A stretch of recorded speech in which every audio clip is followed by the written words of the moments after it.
Hello and welcome to the Patience to Prosperity podcast, where we learn how to act in opposition of our limiting beliefs in order to reach our fullest potential.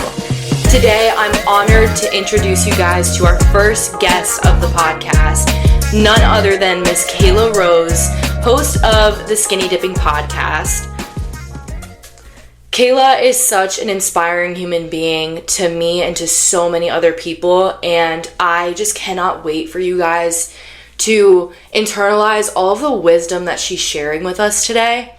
I think the concept that we're talking about today really cannot be overlooked in our healing journeys, and often is. So today we're going to talk a lot about the different ways in which we deal with our anger. We're going to talk about where our anger stems from, communicating with other people, understanding our inner child's needs and our current needs today and in this moment, learning and accepting our triggers, and a lot of tips and tricks to help understand, alchemize, and harness our anger so that we're not lashing out on others all the time and we don't feel like we're going crazy all the time. So without further ado, let's hop in today's episode. All right. Hello, Miss Kela Rose. How are you today? I am so honored and so grateful to be able to be in this space with you, to share this space with you, to talk to you today. I'm just honestly lit up, inspired, and excited. So I'm excited to dive into it. You're the best. I can't wait to get into this with you.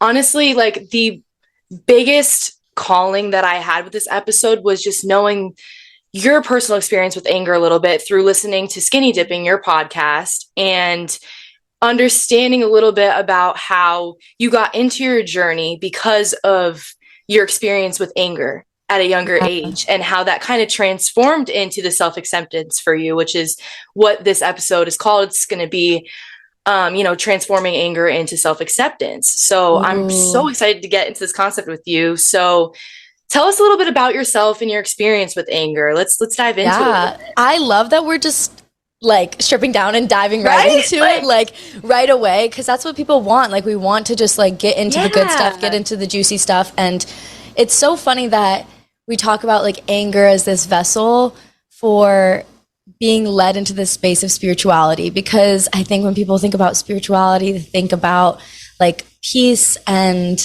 mantras, Om and Shama, and like all these like very like grounded aspects of it. When in fact, I feel like rage is so sacred, and it's something that really led me to be exactly where I am. And I'm at this point so grateful for it.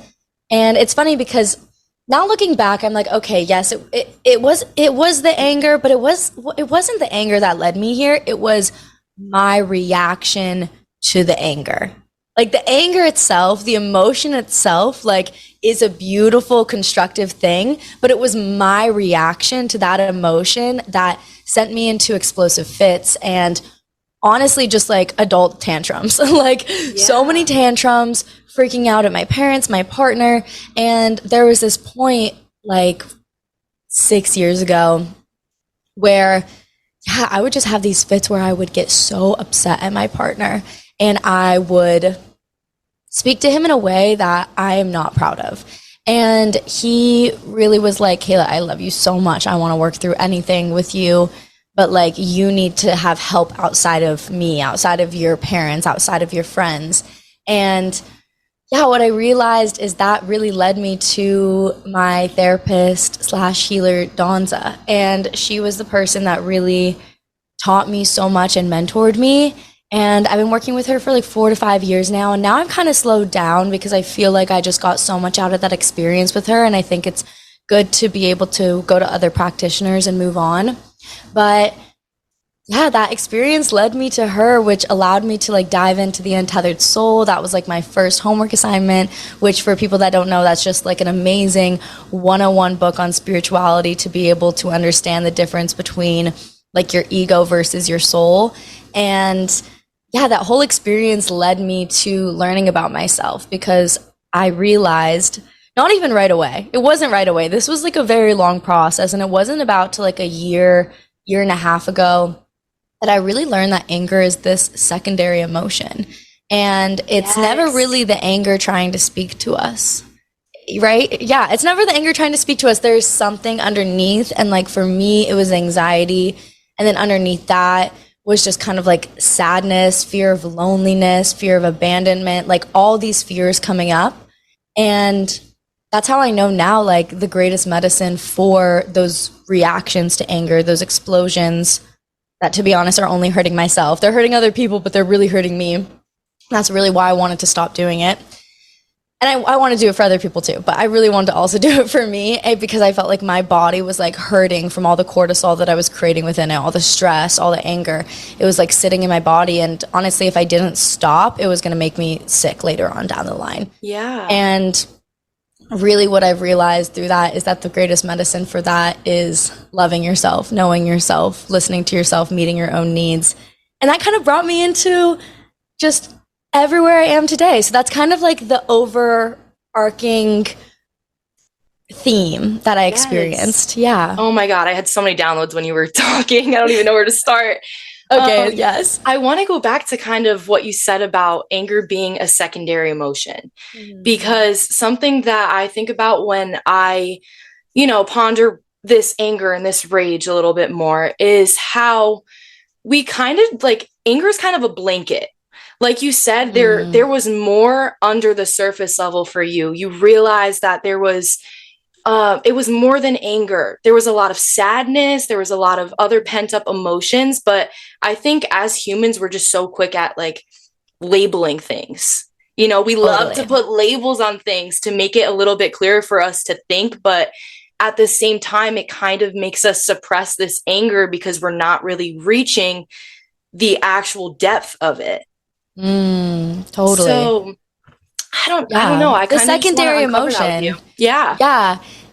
What I realized is that the reason, so I had this like sadness, but really it was rooted in fear. That's what I really want to emphasize is like the ego acts out of fear. The soul acts out of love. The ego acts out of selfishness and the soul acts out of compassion. Like the ego acts out of I need to be in control, and the soul knows that it needs to surrender and that everything is in the highest, divinest plan.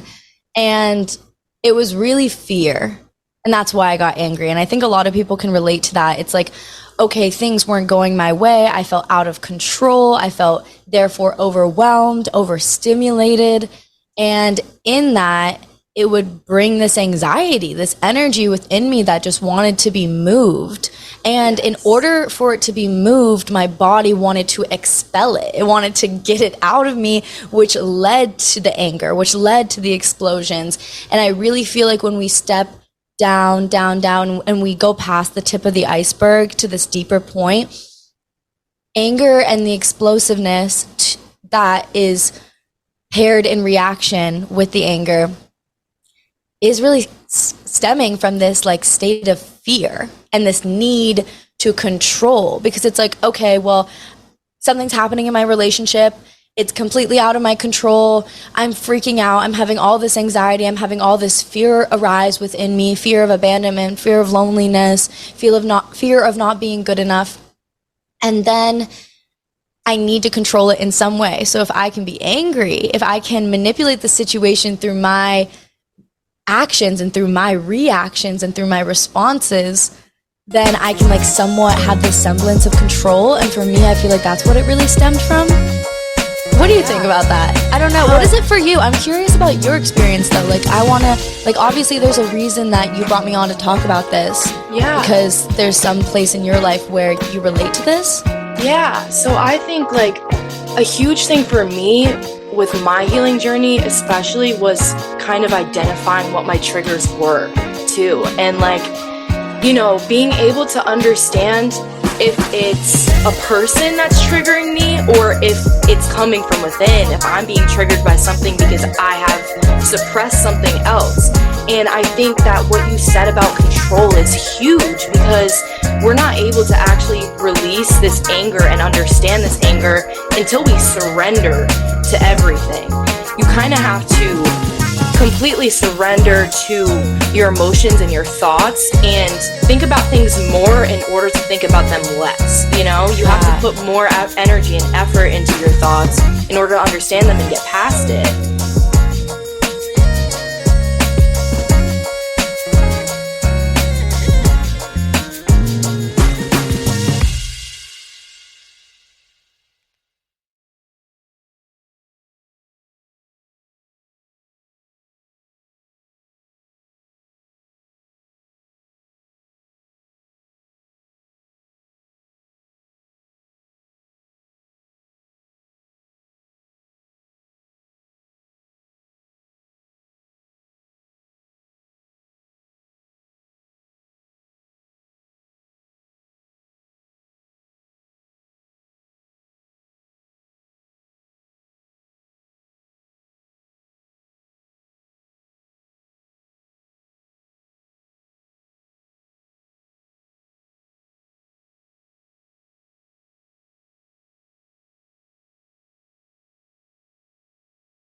being willing to look at the parts of yourself that you're avoiding. I feel like that's where we really begin to uncover and unweave this just woven stream of like reactions and explosiveness. And I also want to say for people listening that I notice that there's two types of reactions, and not one is not good or bad or better or worse, but we have like the explosives and we have the stuffers. And somebody who is more a stuffer is going to be more avoidant, keep things down, not want to speak up.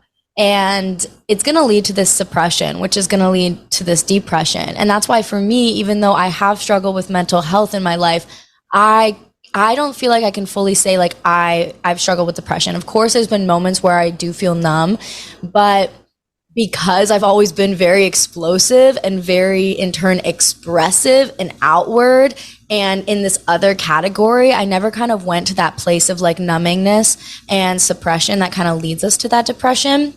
So also for somebody listening that's like maybe feels like, well, I don't explode, I don't do that. I'm like, okay, well, a little check-in, like, are you the type of person to suppress? Because if you are, and that's leading to this numbness within you, like, I encourage you to fucking get angry sometimes because that pathway, when they're looking at the emotional guidance system, and I don't agree with like all of Abraham Hicks' teaching, but I do love fragmented pieces of it. And I love their emotional guidance system that shows like the emotional frequency, and to be numbed and to be suppressed and in this depression, like to get through that, to break through it, we have to actually get angry and actually express ourselves and actually be willing to be messy.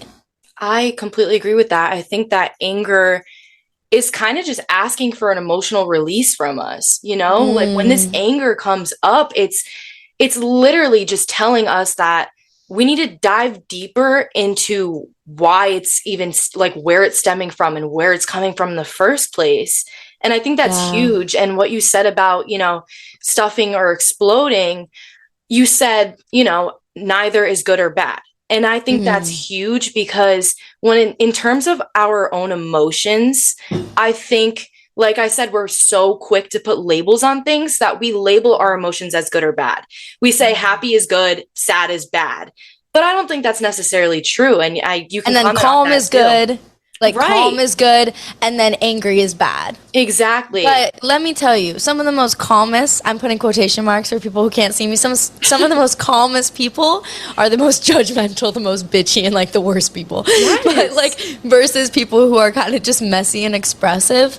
And I don't know, and I'm not saying like I said, I don't want to make it like good or bad, but I'm just trying to show like the other side, right? 100%, like people would be like, oh, well, if that person's really calm and quote unquote in control of their responses, then that must mean they're just like a higher, like evolved person or whatever. And it's just not true, because I really believe people that are in touch with like the sacredness of each and every one of their emotions are the people that are living in this circular effect. It's not binary. It's not left, right. It's not either or. It's like when you begin to fully accept the full spectrum of your emotions and every single lesson and every single teaching it has for you, that's when you get to live in this very like circular way, which I feel like is 4D and 5D, which is us literally evolving into higher consciousness, genuinely. Yes. Like think about it, guys. Either you could be on a line, left, right, binary, this or that, all or nothing, 0 to 100, or you could be in this like circular flow where life exists in cycles. And I feel like when we embrace the full spectrum of our emotions, we begin to tap in to that way of living. 100%. And that kind of brought me to the concept of like vulnerability. I think that coincides a lot with anger and what we're not willing to be vulnerable with, even with ourselves, not even with other people, just being vulnerable with yourself enough to accept what's coming through. I think that's vital for our healing journey and to understand our anger better, because, you know, like we were talking about these people that are kind of just like calm all the time, right? And how sometimes they're just the bitchiest people. It doesn't necessarily mean they're the nicest people. I think that that's huge, because if someone's not willing to like fully express their emotions around you, that is a stuffer right there, right? It's a lack of honesty. Yes. And I think that is what leads to these outbursts of anger and rage. And that can be really scary for people to see at first when they're so used to this one-dimensional person that they've known for so long, you know? It's almost like in order for people to completely understand you the way that you want to be understood, you have to give them those pieces of you. You can't be afraid to fully show how deep your emotions run and how deep they play a role into your thought process, you know? Yeah. No, I totally agree. I'm literally loving this conversation. I feel like it's making me think about all of this in a different way, because I do believe it's my responsibility to be responsible and accountable for my reactions. And the biggest shift that I had that really helped me not take things out on other people, because kind of like what you said before, if the anger is coming up, it's trying to show you something else is going on. And for me, if I'm really overwhelmed with like work, or if I'm rushing puts me into like this state of fight or flight, which gets me in this angry space where I can just be more short, more cutthroat, more explosive. So I really had to learn like tools and tricks to be able to harness the energy. Like I don't have to stuff it down, but I need to learn how to harness it and alchemize it. So for me, I really had to learn how to respond rather than react. Yes. I know very clearly if I'm in my soul or if I'm in my ego, depending if I'm responding or reacting. A reaction is going to be, I am pulling out all the deepest triggers within me that have, say I'm getting in a fight with my partner. If I'm reacting, I am just fighting with me. Like I am pulling out the deepest triggers of my own wounding from my childhood, and I'm bringing it up in this reaction, and it doesn't even have to do with my partner. And that's how I know when I'm reacting, when I can't even hear what he's saying and I just respond. I'm like talking on top of him. In that moment, I know there's no getting through to me. Like the ego has taken charge and is at the front of the show. Yes. Versus responding, which feels like listening, contemplating, processing, and allowing myself to self-soothe. Because I kind of had this whole thought that I'm still dealing with, that I need my partner to be the one to soothe me. And the truth is, it's not his responsibility. It's my responsibility when I get triggered to soothe myself so that I can give an emotionally mature response versus a childish, triggered reaction. 100%. And you literally just brought me to my next question for you, which is crazy. God. Yes. So much alignment today. I'm loving it. But I was just going to ask you, what ways do you self-soothe when you feel this pent-up anger and you feel this emotional release that's trying to come out? I feel like movement is huge for me. I think that is the way that I transmute energy, is through moving my body and movement. Working out, the gym, surfing, hiking. I'll literally do a HIIT workout. Like if I'm starting to feel the anxiety and the anger build, I'm like, I need to start doing some mountain climbers. I'm like, I will go outside and just start doing like so 30 mountain climbers. Like I'm like, I don't even need to be working out. I just need to get this out of my body. Or like physically shaking. And recently, like breath work has been a really big way for me. If I don't feel like I have the actual energy within my body to move, but I feel like the astral energy is kind of building up within me, then I'll turn to more something like breath work. But for me, I can't just like sit in meditation and just ask all this to go away. But something that I will do is I'll ask the universe, I'll ask God, spirit, source, my guides, my ancestors, nature, Pachamama, whoever it is, the trees around me, I'll ask them to take it from me. Like I will sit there and I will just be like, please give me the courage and the bravery to respond to this in a way that is from a place of love, that is from a place of compassion. I'll be like, I pray for you to take away this anger, this pain, this anxiety that I have, and I'll like put my hands in the grass or wherever I am, or I'll just connect them to my heart and I'll just literally ask for help. And there's something in that I can't explain, but it makes me feel so high. Like it makes me feel like I'm on MDMA. When I like talk to spirit and I talk to source, I start to get this feeling that I'm just so held and so protected. Yes. And in some because ways I do. Yeah, because we are. And I do feel like it does help. Like it does help take it away. Also, something else that I love is a technique that my therapist taught me called anything but anger. And I think have you seen this on TikTok? Yes. I've made a couple Tell us a little TikToks bit about it though. Yeah. Yeah, so basically anything but anger is knowing that anger is a secondary emotion, and therefore using this technique whenever the anger is arising and my inner bitch wants to come out and slap someone.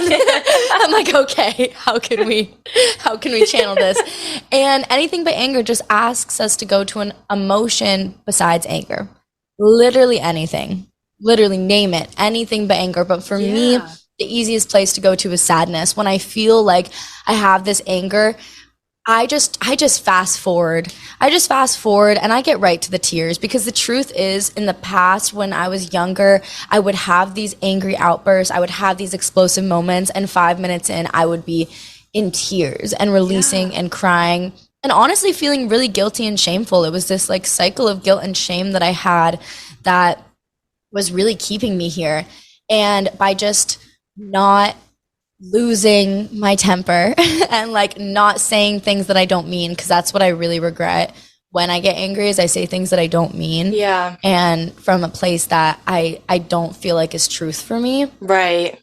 So if I can go straight to that like root core of sadness and like start crying, like I know that that is going to protect me and take care of me in terms of that cycle of guilt and shame, because I won't say things that I regret.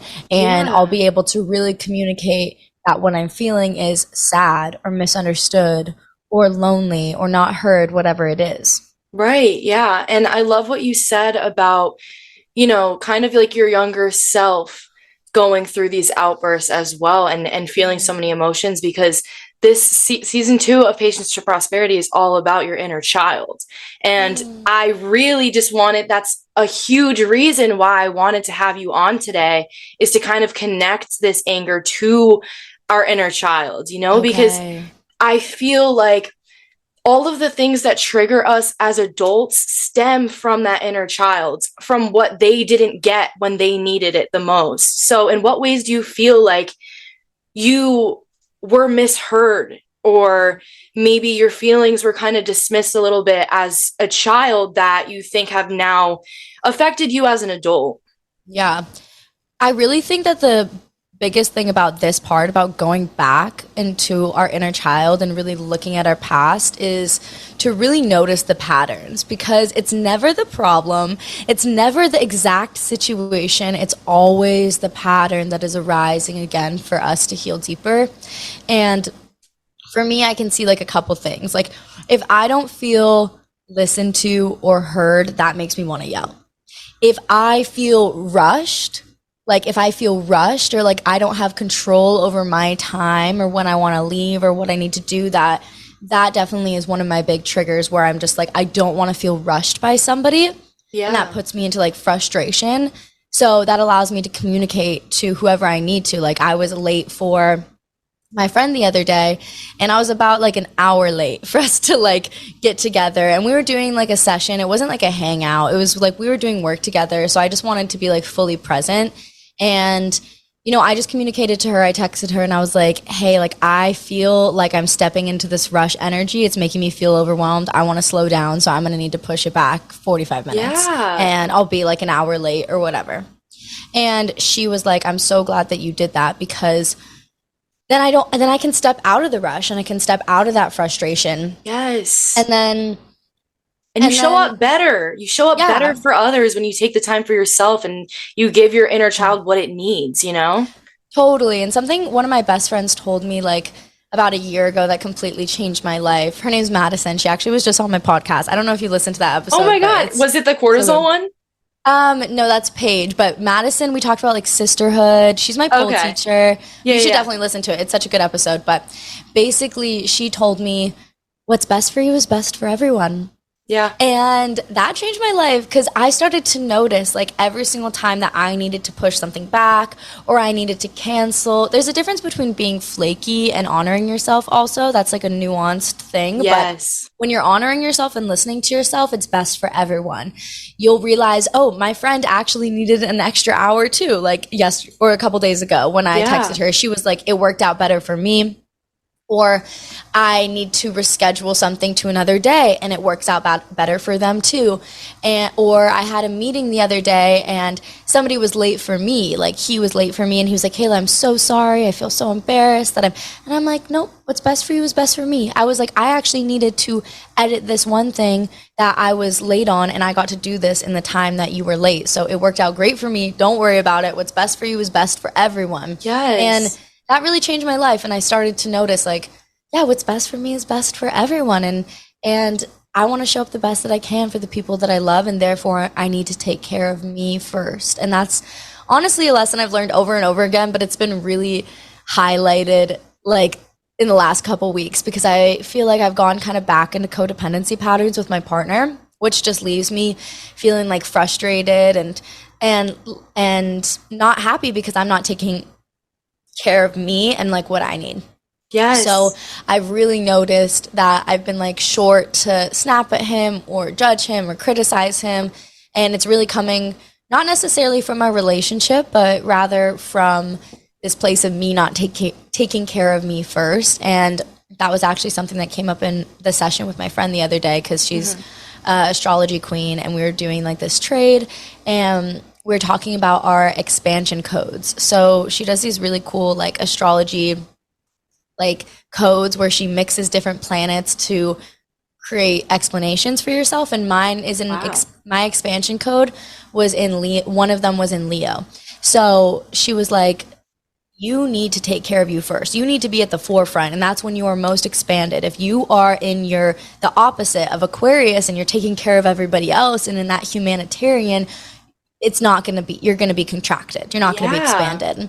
So it's really been a huge lesson for me recently and just being like, how can I take care of me first? And knowing that when I am nourished, yes, I'm just a better person to be around. Like, I can give more when I am nourished. And yeah, but coming back to the inner child, I think she just wants to be heard. I think all our inner childs just want to be listened to, but not even listened to, but listen to in a way that we act upon it and in a way that we take aligned action, because we can listen all we want, but if we don't actually change and do something about it to nourish ourselves, then the same patterns will keep repeating.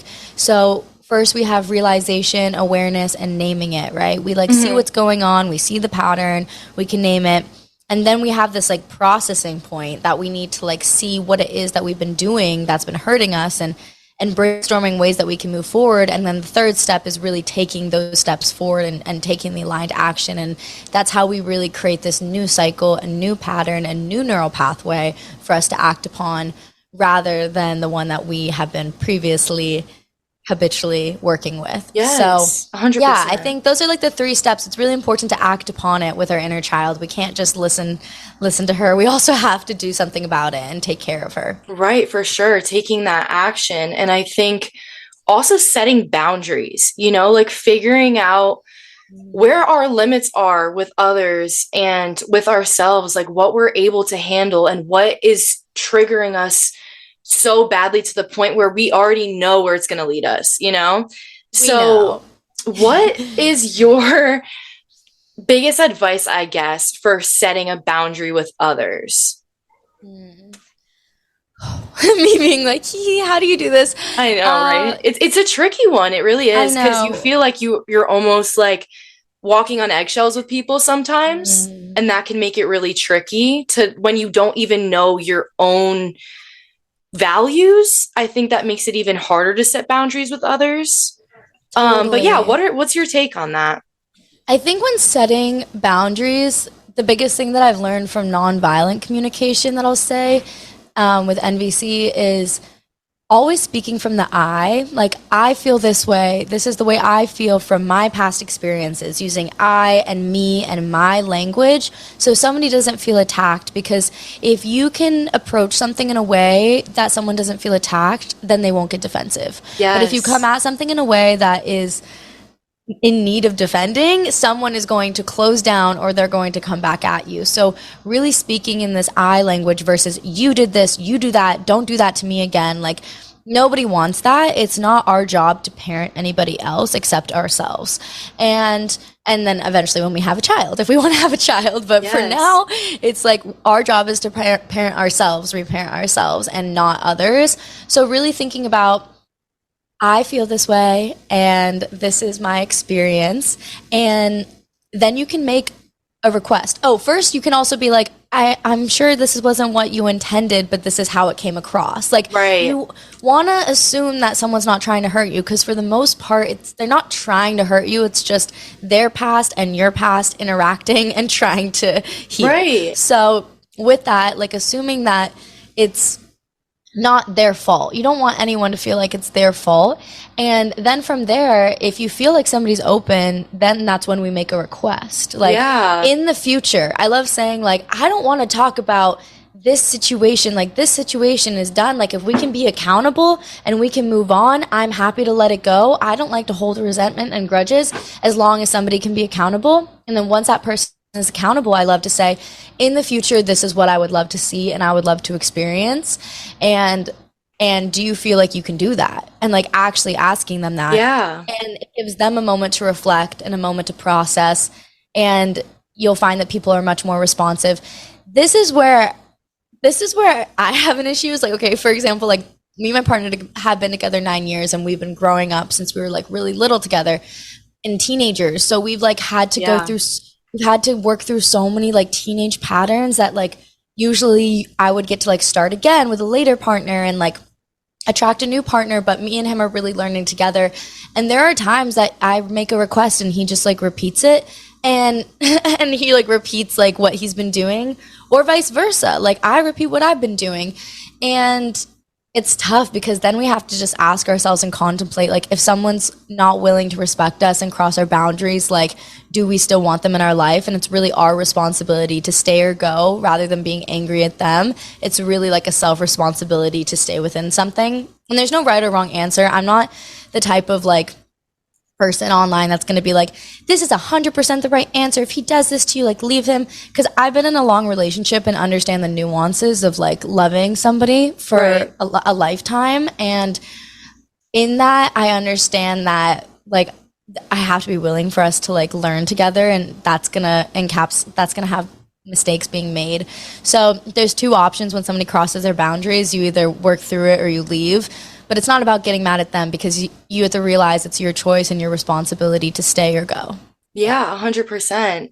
How did you kind of identify whether it was your partner triggering you or if it was something that was stemming within you more? Like, was that something that you immediately knew? Like you said in the beginning, like you could tell if you were just responding or rather than reacting, or is it something you had to sit on at first, you know?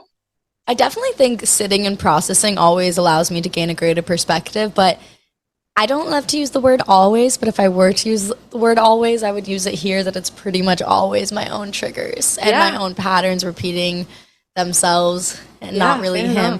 But it's also his patterns repeating themselves. Like, it is both, you know, it is both.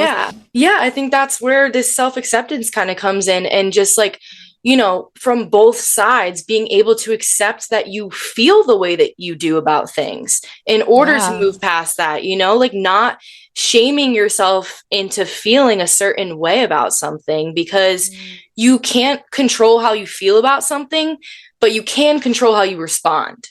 Of course, exactly, right? Like, it's not the emotion that's like causing any issues in your life. It's the reaction to it. So it's, how can I respond to this? Like, for example, my partner is on a trip right now, and he's on like a bachelor trip for a friend. And so it's very like boys' time, and I haven't been getting that much attention. And like, that is a trigger for me, because I'm like, I need a lot of attention. Right.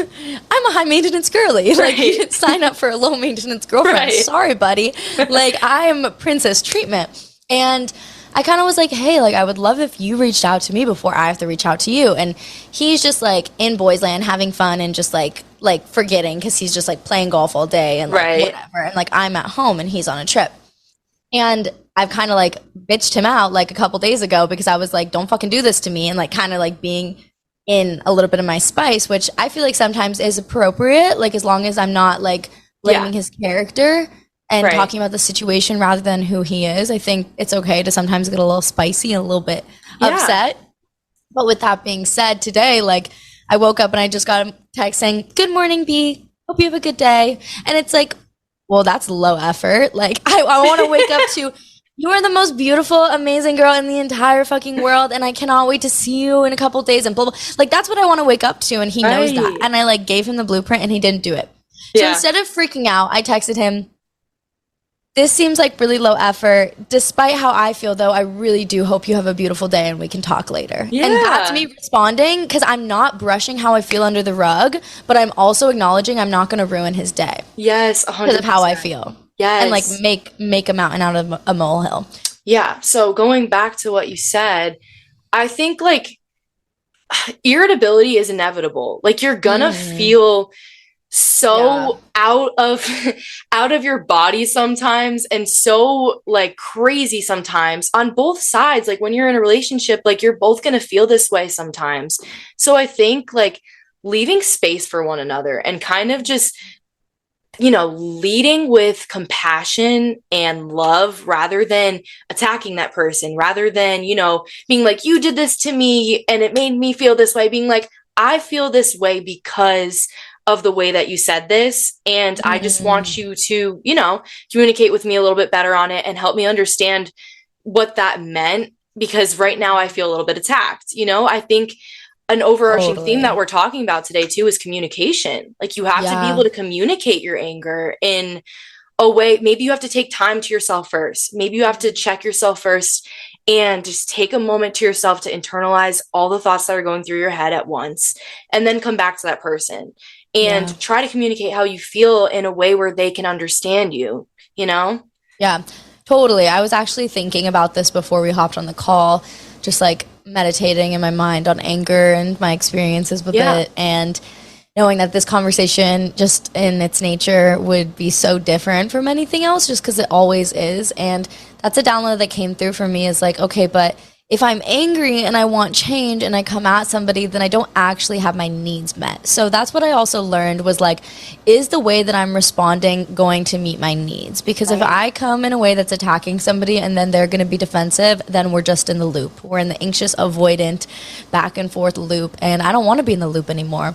So if I want to break out of the loop, I need to change my actions. And hoping that the other person is able to respond in a way, because of, if I like come at my partner, he's going to get defensive. But if I come at my partner in a way that's loving and like solution based and like understanding, he is going to be so accountable, and he is going to also meet my needs and be able to communicate to me in a way that I need, that makes me feel calm again. Yes. And it's really just knowing like, okay, like if I freak out, I'm not going to actually get what I want. If I explode, I'm not actually going to get my needs met.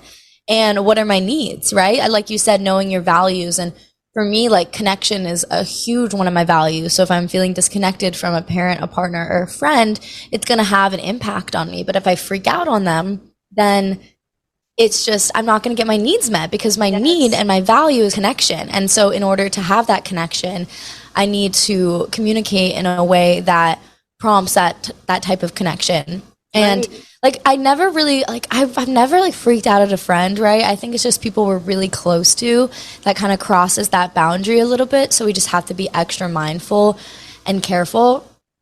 But like a couple months ago, like I had like my birthday in Mexico. I don't know if you saw that, but I had my birthday in Mexico, and I had a friend who like we were like friends, but we weren't like best friends. Like, and so I didn't invite her to Mexico, but I like told her, I was like, hey, just to like give you a heads up, like, because when I told her I was going, she assumed that she was going to come.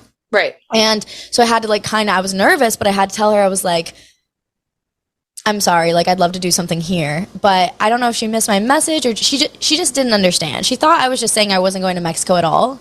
And I really thought I communicated properly, but actually, like, she didn't wish me a happy birthday, and a day after my birthday, she texted me flipping out on me.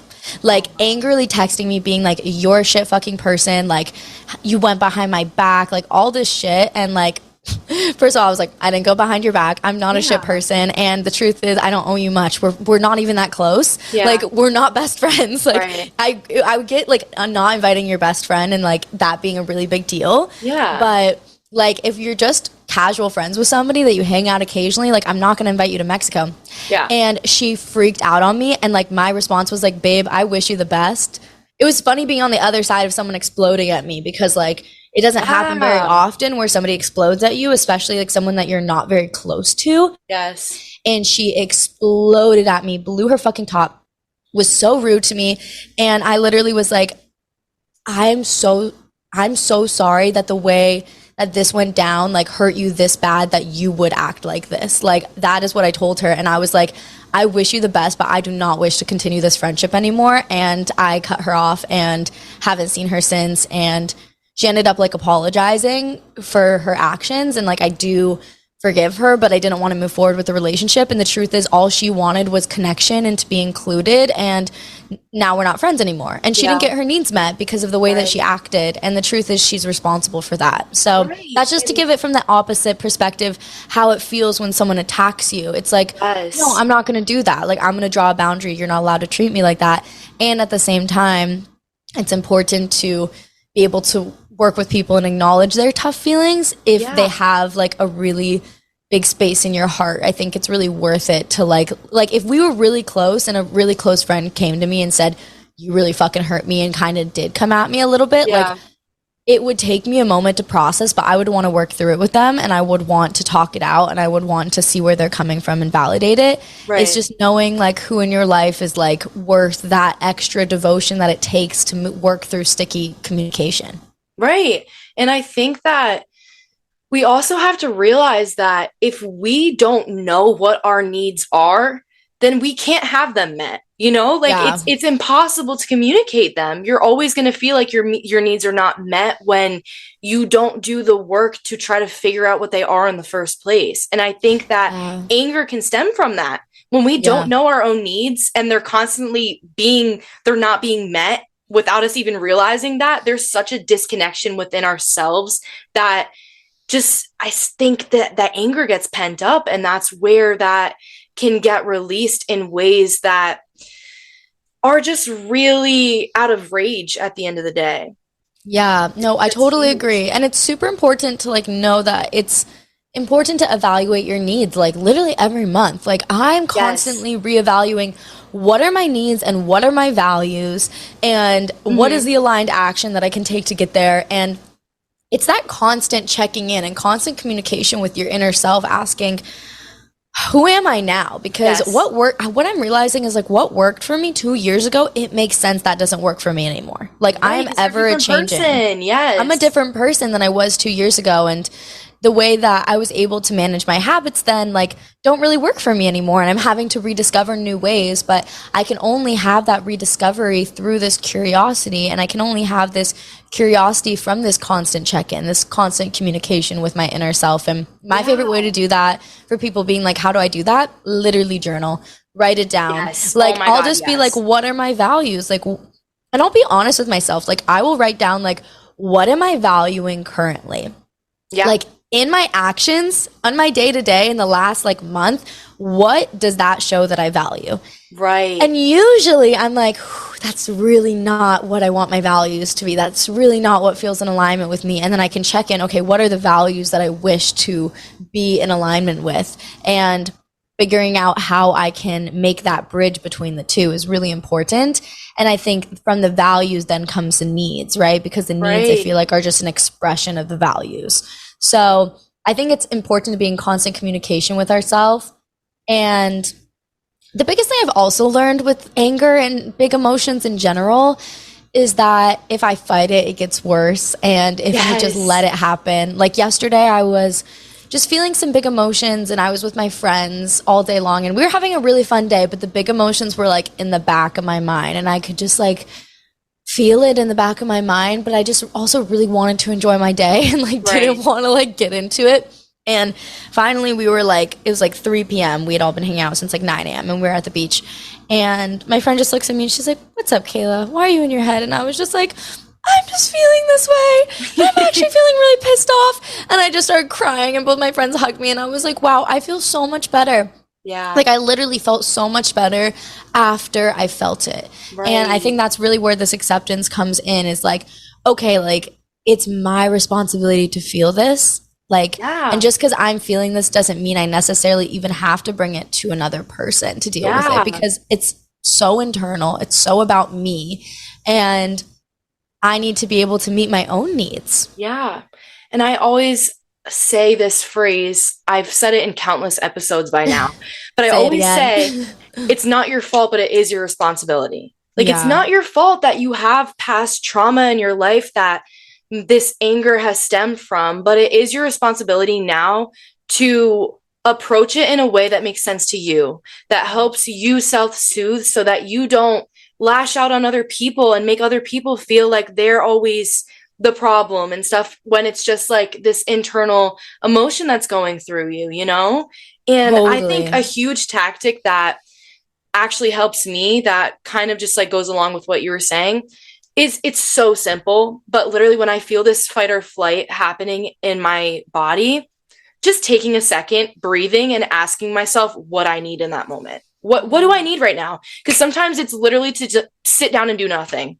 Sometimes I need to just, you know, like retract my thinking, sit down and do nothing for 2 minutes, and then get up and go back to what I was doing. Like, you're allowed to take time for yourself. You're allowed to just do nothing sometimes. If that's what you need, that's what you need. Stop, like, you know, like trying to force yourself into feeling another emotion when you haven't let yourself feel this current emotion, you know? Yeah, the only way out is through. And the addition that I would add to that, like in taking a deep breath, something that I've really learned recently is like take a double breath and then a slow exhale. Like that immediately like trains our nervous system to slow down. So it's like, and then you go and take a little breath in at the top, and then like a really slow exhale, like you're blowing out of a straw, like, and then I just feel grounded in my body again, and then I can check in and be like, what do I need?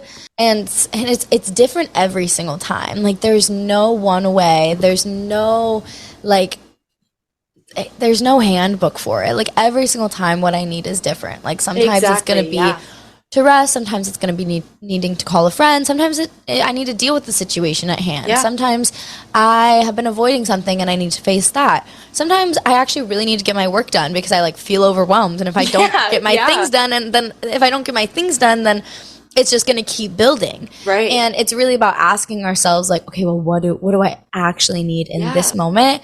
And not thinking, okay, what did past me need, or what would this person need? Like really, what does your current version of yourself need? Because it's going to be different at every single moment. And I think that's so important to know. I think we just try to go by this blueprint that worked for us once. And then we get even more angry when it doesn't work for us the second time around, you know? It's true. Like oh my gosh, we're just so impatient with ourselves. And it comes from a place of love, right? Like we are impatient with ourselves because we want to feel better and we want to be productive and we want to get our shit done.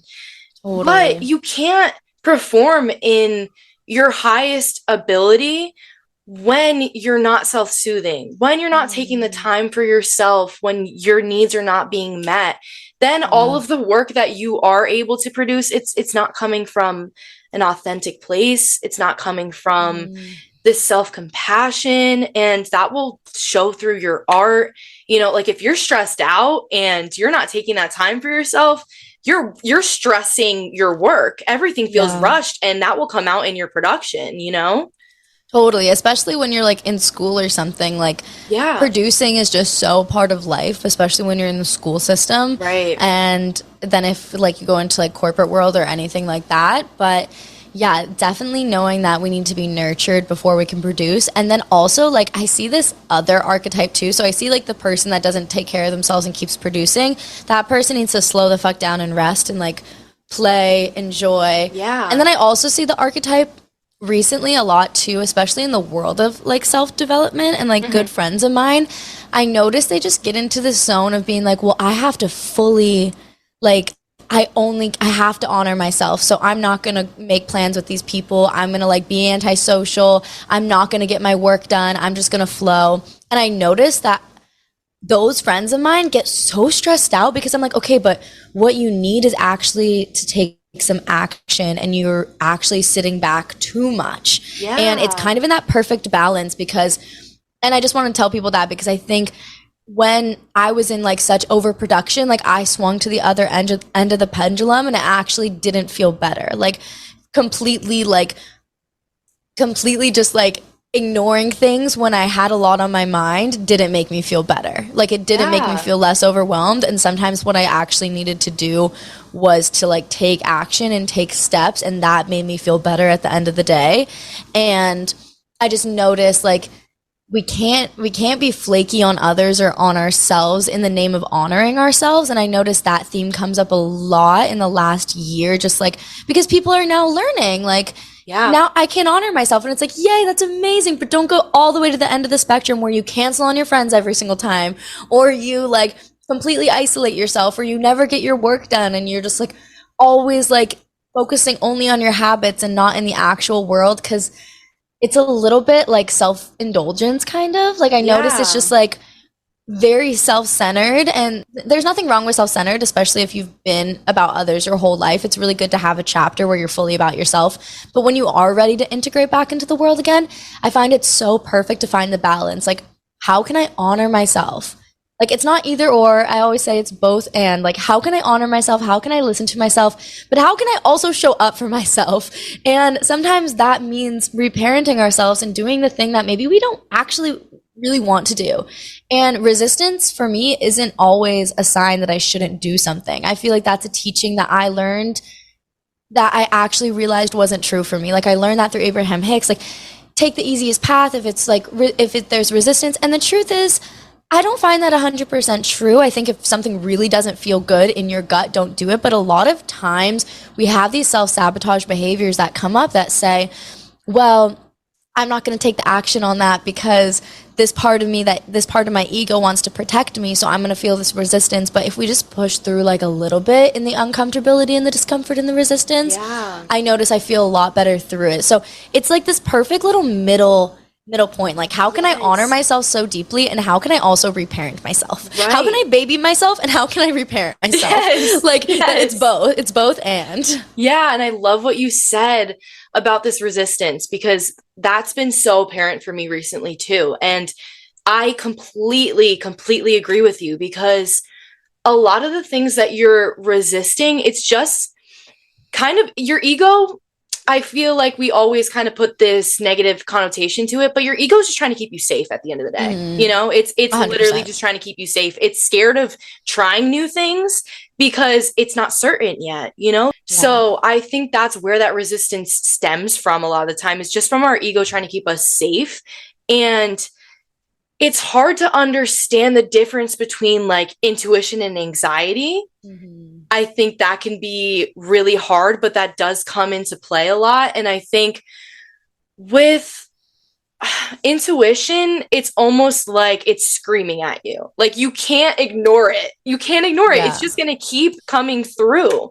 And with something that's just more anxiety, it comes through because of something bigger that's triggering you.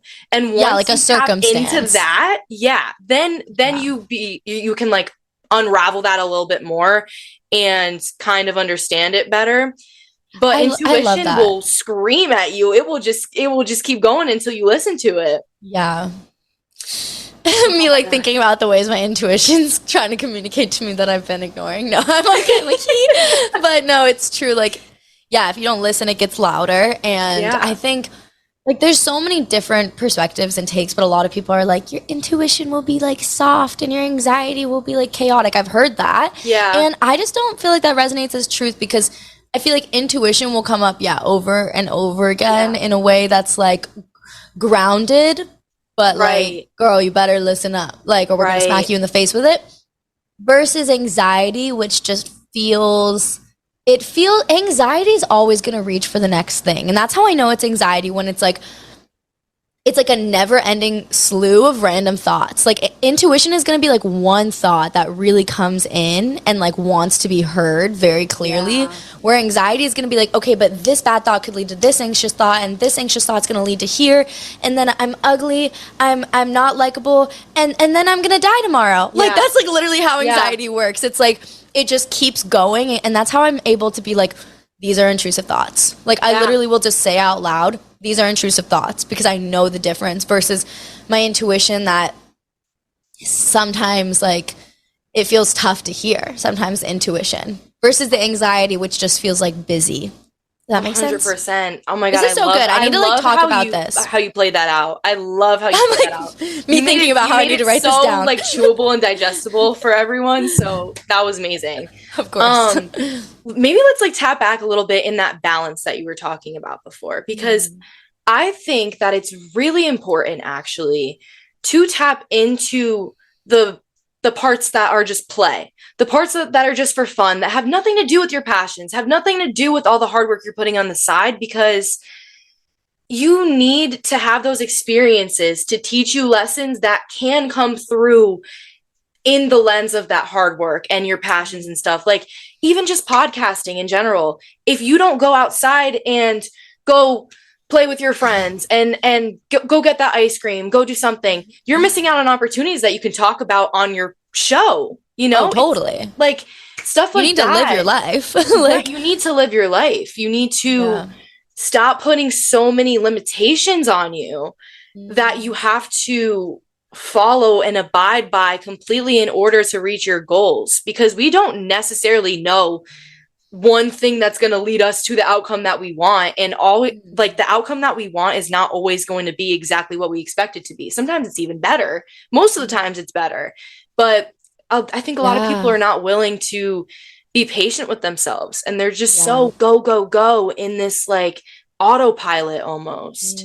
I don't know if you've experienced that before, but totally. Or I just like observe it in people around me. Like I see both extremes too. Like I was saying before, it reminds me of like Saturn. Like the planet of Saturn in astrology is like Daddy Saturn. Like it is our parent. Like it is going to come in and it's going to be like, you better do the hard work. And if you don't do the hard work, like you're going to be able to see. But then it's also like you need to soak in the rewards, and you need to do something that isn't that important and isn't that serious, and like something that just like lights you up. Like yesterday, like I have a shit ton I could do, but I decided to go to Hana, which is like a 2-hour day trip with my friends. It's like a whole day commitment. And I knew that I wasn't going to have energy to do anything else that I needed to do. And that day replenished me in a way that today I feel so excited for my work, and I feel so excited to show up for all my things, because I gave myself like multiple days to play and enjoy myself, and just take life not so seriously. I think things can be so serious, and it has to be that perfect balance. Like how can I show up for myself and be in the Saturn energy of like getting my shit done because I know that I have something to offer the world, and at the same time, how can I do something that doesn't even matter to the world? Like how can I literally just exist and not attach my existence to anything else? And I think it's playing in that back and forth. But what I really notice with people just in general, just humans in general, is that we get caught in extremities, and we get caught on either end. Like it's either like we're in full play, full rest, or we're in full hard work, full autopilot. And it's like we need both in every single circumstance. Like a metaphor that I love to use is like, okay, if I had a string, a tightrope, and I want to walk across this like slack line tightrope, if one side isn't pulling, it's gonna fall. Right. And if the other side isn't pulling, it's going to fall. If both isn't pulling, it's going to fall. But if both of them pull at the equal amounts, then I can walk across. Right. So that's the only way. Like, oh my God, I love that. That's the only way a tightrope works. Is like if both ends are secure and pulling in the same way. And that's the only way you can stay balanced on it. So we need both. And I think, majority of people in society do fall more on the end of just like working so much. So if that's something that other people listening can relate to, it's just about asking ourselves, like, what makes me feel lit up? Like, what makes me feel most me? What makes me feel rejuvenated? Because for me, like, even though I need a lot of sleep, like, I don't need like days resting at home. Like sometimes, like if you have cancer placements or Taurus placements or something like that, and you really need to like be in your own bedroom to replenish yourself and have those lazy days, and that feels so good for you, amazing, do those. Right. For me, that doesn't really make me feel replenished. I feel replenished when I'm surfing with my friends or going on a hike or calling a long distance friend and talking for an hour and a half and catching up. And even though it's expelling energy, it's still rejuvenating me and filling my cup up. So it's going to be different for everyone. So it's really important just to ask yourself, what makes me feel most me? What fills up my cup? What makes me rejuvenated?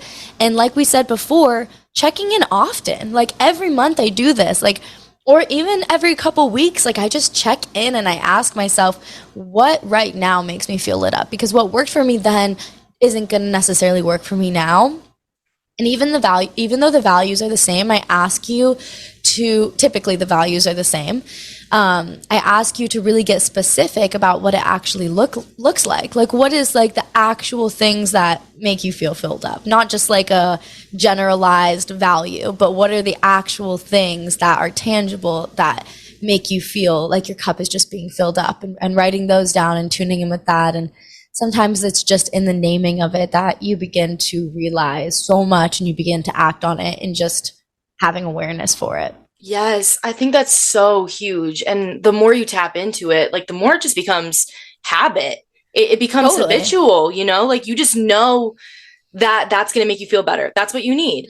I think also like a lot of people, when they get into this extremity of just constantly working in autopilot, when they do take those moments to rest, because inevitably you're going to have to take those moments, whether you're forced to take them or you're allowing yourself to take them, you're going to have to take those moments. We can't just be on autopilot all the time. That's not how we operate. So I found this in myself, and I see this in other people a lot too, that we often feel guilty for resting. We feel guilty for taking this time to ourselves and for just stepping back for a second, because we feel as though the thing that we're working towards is now slowing down. It's like it's getting away from us a little bit, and we don't care about it enough. But I think that I would actually argue that you care about it more when you allow yourself to rest, when you allow yourself to step back from it and just replenish yourself so that you can show up better in whatever project you're working on. And I think that's just huge. And I just needed to note that. Yeah. I totally agree. And like, also I will say, like, either we feel guilty or we crash or get sick. Like if you don't like actually like plan and make intentional time for rest and for play and for rejuvenation and for operating in cycles, like I literally think humans, especially women, but all humans in general, operate in cycles.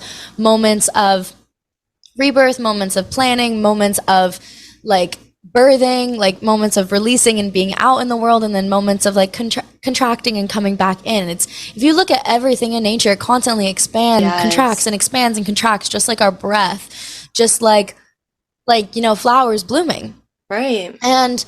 And if we don't give ourselves that intentional time, what I've learned is like, I need that time. And whenever that hits, like, instead of being like, oh my God, like, why is this happening again? I'm like, of course it's happening again. Like, I need to just rest so that I can feel replenished for this new chapter, so that I can feel like I can take on this next cycle with the biggest intention and just the best mindset. And I know that those periods of rest and play and being off, I guess off is a good word, just like being off versus being on, I know those are so necessary for my greatest success. Like, it's a part of it for me. And typically, like, I just can't produce like nonstop. Like, we're just not built like that. We're not supposed to be built like that, but we've been taught that we should. And the truth is, it's really fun to operate in cycles. It's really fun to be really on, and then it's fun to tap off and get re-inspired through the process of rest. Typically in these cycles of rest and play that I have, or moments where I take a break, this is where my best ideas come through versus the actual producing, because I feel like the sides of our brain that,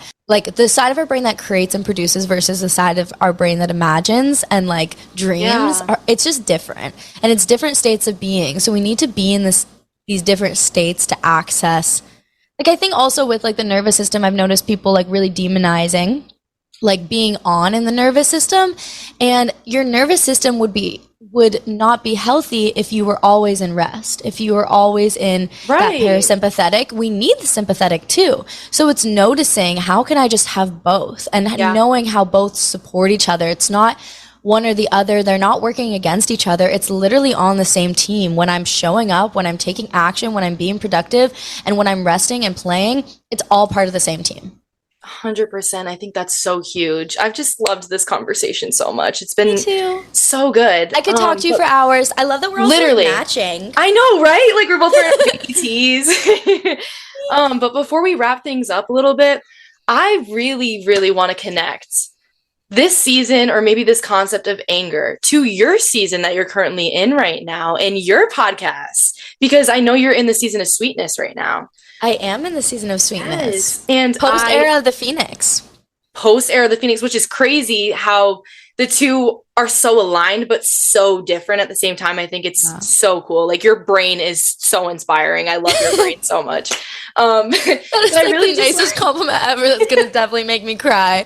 Not like I'm my Gemini moon being like, you love my brain. I'm like, that's so sweet. Literally, oh my God, you're the best. Thank you. So I just wanted you to like kind of comment on how either healing your inner child or, you know, turning anger into self-acceptance has some crossovers with your season of sweetness.